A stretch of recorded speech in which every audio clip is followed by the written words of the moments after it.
Étant jadis un quartier apprécié par sa population, le golfe Kiaboula est aujourd'hui décevant par des coupures intempestives du courant électrique auxquelles ses habitants font face. Selon les habitants de ce quartier, tout a commencé dès lors que la SNEL leur a obligé de payer leurs factures juste après une consommation gratuite de plus ou moins 2 ans après l'installation d'un nouveau transformateur. Ya moto vraiment chaque tusonga sana depuis SNEL alikuya huku. Normalement quand il y a un nouveau quartier kunekala wanletaka délai ya 2 ans malgré délestage mashishiku yetu ya délestage moto bwana nakata 5 heures itarudia 22h 23h mule 23h peut-être minuit inenda mambo kenaanza kutwalabika mai yaipande parce que forage ni mai tuko naripa facture motaripa amu consommer mwile 2 jours ya courant moto itasota hata 10 fois.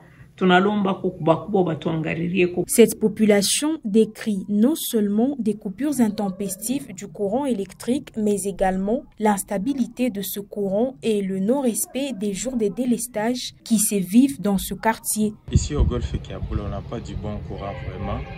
Chaque fin du mois, il y a la facture. Nous avons le système de délestage.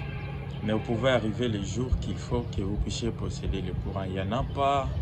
Les coupures, il y a autre chose, c'est concernant, parce qu'on a aussi constaté quand le courant, il y a coupure, il n'y a pas aussi de l'eau. Cependant, ces habitants subissent des retombées suite au problème du courant qui s'impose. En plus de cela, ils sont soumis à des paiements des factures électriques chaque fin du mois. L'électricité étant la base de plusieurs ressources, notamment l'eau des forages, la population de ce quartier se retrouve dans l'impossibilité de se procurer cette denrée de première nécessité. Les quartiers tout à golfe Kiaboula, moto, ils sont compliqués ça.